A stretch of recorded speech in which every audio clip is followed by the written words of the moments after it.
सबसे पहले तो आप स्क्रीन पे देखो, अगर आपका सिविल स्कोर 650 से कम हो गया है किसी रीजन से, या अगर 650 से लेके 750 के बीच में है, या 750 से ज्यादा है, यानी बहुत अच्छा अगर आपका सिविल स्कोर है, हर कंडीशन में आपको लोन के ऑप्शंस मिलने वाले हैं। जी हां, आपको पहले ही पता चल जाएगा, केवल आपको कुछ डिटेल्स, अपनी डिटेल्स आपको यहां पे सेलेक्ट करनी है और आपको पता चल जाएगा कि कौन सा इंस्टेंट लोन ऐप आपके लिए अच्छा रहने वाला है, यानी किस लोन ऐप से आप लोन अप्लाई करने के लिए एलिजिबल यहां पे रहने वाले हैं। अच्छा, इसके अलावा अगर अभी तक आप बिल्कुल एकदम फ्रेशर हैं, यानी कि आपने पहले कोई भी लोन नहीं लिया हुआ है, यानी कि आपका सिविल स्कोर अब तक जनरेट नहीं हुआ है, ऐसे कंडीशन में भी आप लोन के लिए अप्लाई कर सकते हैं, लेकिन वहां कुछ अदर टर्म्स एंड कंडीशंस आपको फॉलो करना होता है। सारी की सारी डिटेल इस वीडियो में आपको देने वाला हूं, तो प्लीज आपसे एक रिक्वेस्ट है, आप वीडियो को पूरा जरूर देखिएगा। एंड अगर आपको वीडियो पसंद आती है तो प्लीज वीडियो को लाइक कर दीजिएगा। चैनल को अगर अब तक सब्सक्राइब नहीं किया तो सब्सक्राइब करके जुड़ जाइएगा। और अगर आपको कोई भी क्वेरी है तो आप नीचे कमेंट कर दीजिएगा, मैं उसका आंसर देने की पूरी कोशिश करूंगा। देखिए, यहां पे ध्यान रखने वाली बात यह है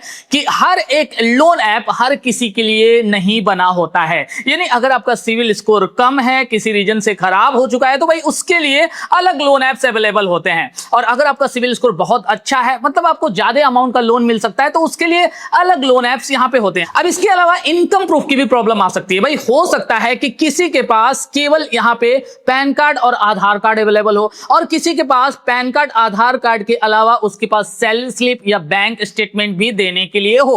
तो दोनों ही कंडीशन में, जी हां, दोनों ही कंडीशन में यहां पे अलग अलग लोन ऐप्स हो सकते हैं। अब देखिए, इस वीडियो में मैं आपको कंप्लीटली पूरी की पूरी डिटेल देने वाला हूं भाई, जिसके बेस पे आप खुद पता कर सकते हैं। ये एक टूल है, इस टूल पे जाके आप खुद अपनी कुछ डिटेल्स को सेलेक्ट करके पता कर सकते हैं कि आपकी एलिजिबिलिटी के बेस पे कौन कौन से लोन ऐप से आप लोन के लिए अप्लाई कर सकते हो, यानी कहां पे आपको रिजेक्शन के चांसेस कम से कम यहां पे रहने वाले हैं, आपको पहले ही पता चल जाता है। यहां पे मैं आपको बता दूं कि ये जो डिटेल है, ये जो टूल मैंने बनाया हुआ है, वो बहुत ज्यादा रिसर्च करने के बाद से मैंने बनाया हुआ है। पूरे के पूरे लोन ऐप्स को मैंने यहां पे खंगाले हैं, उनके एलिजिबिलिटी क्राइटेरिया को मैंने यहां पे चेक किया है, एंड आफ्टर दैट कौन सी डॉक्यूमेंट्स वो ले रहे हैं, भाई कितना तक के सिविल स्कोर पे जनरली वो लोन अप्रूव कर देते हैं, इनकम वहां पे कितना तक का रिक्वायर होता है, सारी सारी डिटेल देखने के बाद से मैंने इसको यहां पे बनाया हुआ है। तो अभी टूल का नाम क्या है आगे मैं यहां पे वीडियो में बताने वाला हूं। सबसे पहले देखिए काम किस तरीके से करता है। भाई आपको यहां पे इस टूल पे चले जाना है।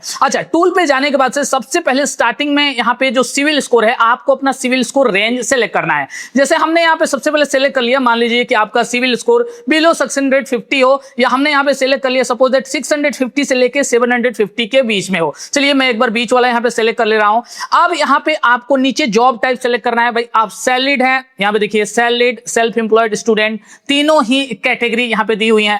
आपकी जो भी कैटेगरी है आप एक बार यहां पे सेलेक्ट कर लीजिए। मैं यहां पे सेल्फ एम्प्लॉयड सेलेक्ट कर रहा हूं, क्योंकि भाई सैलरीड को तो जनरली सारे के सारे लोन ऐप्स आपको लोन यहां पे प्रोवाइड करा देते हैं, अप्रूव कर देते हैं। हमने यहां पे सेल्फ एम्प्लॉयड सेलेक्ट कर लिया, एंड आफ्टर दैट नीचे आपका डॉक्यूमेंट्स, भाई आपके पास डॉक्यूमेंट्स कौन कौन सा है। तो देखिए मैं जस्ट यहां पे ओनली जो बेसिक वाला है, ये आपका पैन एंड आधार, उसको केवल यहां पे सेलेक्ट कर रहा हूं। आफ्टर दैट नीचे आपका इनकम रेंज आपको यहां पे सेलेक्ट कर लेना है। देखिए 3 इनकम रेंज यहां पे दिया हुआ है। एक तो आपकी सैलरी अगर 15,000 रुपए से कम है, दूसरा आपका 15,000 से लेकर 25,000 रुपए के बीच में है, और तीसरा आपका 25,000 से अगर ज्यादा है तो आप इसको सेलेक्ट कर ले रहे हैं।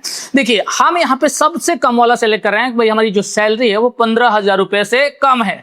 यहाँ पे देखिए हमने यहाँ पे सेलेक्ट कर लिया। आफ्टर दैट नीचे आपको ये जो चेक एलिजिबिलिटी का बटन दिखाई दे रहा है एंड लोन ऑफर्स दिखाने के लिए, यहाँ पे क्लिक करके आप चेक करते हैं कि कौन कौन से ऐसे लोन ऐप्स हैं जिनसे आपकी ये एलिजिबिलिटी क्राइटेरिया मैच हो रही हैं। कहने का मतलब ये है कि इस सिविल स्कोर पे, इस एम्प्लॉयमेंट टाइप पे, इन डॉक्यूमेंट्स के साथ और इस सैलरी में कौन से लोन ऐप्स हैं जहां से आप लोन अप्लाई कर सकते हैं। अब देखिए नीचे चेक एलिजिबिलिटी पे हम एक बार क्लिक करते हैं, और सामने आप देख सकते हैं यहाँ पे नीचे दिखाई दे रहा है कि भाई सबसे पहले आप देखिए यहाँ पे ट्रू बैलेंस आपको दिखाई दे रहा है, कितना तक का लोन आपको मिल सकता है, किस इंटरेस्ट रेट पे लगभग आपको मिलता है, प्रोसेसिंग फी आपकी क्या लगने वाली है। सेम वैसे ही नीचे आपका एम पॉकेट यहाँ पे दिखाई दे रहा है, एम पॉकेट आपको दे सकता है, एंड उसी तरीके से आपका ब्रांच है, ब्रांच भी आपको दे सकता है। एंड देन आपका नेक्स्ट जो लोन ऐप है वो आपका है फाटक पे। यानी लोन ऐप्स तो इसमें बहुत सारे हमने इंक्लूड कर रखे हैं, लेकिन आपकी एलिजिबिलिटी के बेस पे केवल आपने जो डिटेल्स, यानी हमने अभी जो डिटेल सेलेक्ट किया उसके बेस पे केवल ये 4 सिक्योर लोन ऐप्स ही हैं जो जनरली लोन आपको प्रोवाइड कर सकते हैं, अप्रूव करके दे सकते हैं। अब देखिए यहाँ पे सिक्योरिटी कोई भी नहीं है जी हाँ, किसी तरह की कोई भी गारंटी यहाँ पे नहीं है। मे भी हो सकता है कि ये लोन ऐप उसके बाद भी कुछ अदर आपके एप्लीकेशन में प्रॉब्लम हो सकती है, एलिजिबिलिटी में प्रॉब्लम हो सकती है, तो मे भी हो सकता है आपका लोन एप्लीकेशन रिजेक्ट भी हो जाए। लेकिन मोस्ट प्रोबेबली जो आपकी एलिजिबिलिटी क्राइटेरिया है वो इन लोन ऐप्स ने जो अपनी पॉलिसीज डिसाइड कर रखी है उसके आसपास उससे मैच हो रही है, इसलिए इस तरीके से यहाँ पे इसको दिखाई दे रहा है। अब आप खुद जाके अपने एलिजिबिलिटी क्राइटेरिया वहां पे चेक करके एक बार पता कर सकते हैं कि आपको कहां से लोन अप्लाई करना है। अब देखिए ये जो वेबसाइट है मैं आपको बता दूं, सामने आप देख सकते हैं ऊपर आपको यहां पे दिखाई दे रहा है mbarahul.com। जी हाँ, आपको गूगल पे सर्च करना है mbarahul.com एंड सर्च करने के बाद से देखिए यहाँ पे वेबसाइट का नाम आपको दिखाई दे रहा है। गूगल पे जब आप सर्च करते हैं, सर्च करने के बाद से आप इस वेबसाइट पे आते हैं, यहाँ पे आपको साइड में मेन्यू दिखाई दे रहा है। आप क्या करते हैं, एक बार यहाँ पे मेन्यू पे क्लिक करते हैं एंड नीचे आपको यहाँ पे दिखाई दे रहा है ये लोन एलिजिबिलिटी कैलकुलेटर। इस पे क्लिक करके इस टूल पे आप अपनी डिटेल सेलेक्ट करके आगे अपनी एलिजिबिलिटी क्राइटेरिया को चेक कर सकते हैं। अच्छा, इसके अलावा एक और यहाँ पे सेक्शन दिया हुआ आप देख सकते हैं एनबीएफसी लोन एप्स। मैं आपको बता दूं कि यहाँ पे अगर आप क्लिक करते हैं तो यहाँ पे हमने कुछ special RBI registered NBFC loan apps हैं जो कि नए हैं और जिन्हें बहुत ज्यादा लोग नहीं जानते, उनको लिस्ट कर रखा है। तो एक बार यहां पे जाके आप इन लोन ऐप्स को भी चेक कर सकते हैं कि भाई किन लोन ऐप से आपकी जो डिटेल्स है वो मैच हो रही है, और वहां से फर्दर आप उसको प्ले स्टोर से डाउनलोड करके उस लोन ऐप को आप अप्लाई कर सकते हैं। आपको RBI registered NBFC loan app से ही लोन के लिए अप्लाई करना है और प्ले स्टोर या किसी ऑथराइज्ड ऐप स्टोर से ही ऐप को डाउनलोड करना है, डायरेक्टली डाउनलोड नहीं करना। इसके अलावा अगर आपको कोई भी क्वेरी हो तो आप नीचे कमेंट कर दीजिएगा। आई होप कि ये वीडियो आपको पसंद आई होगी। जल्दी मिलेंगे एक और नए वीडियो के साथ, तब तक के लिए bye bye and take care.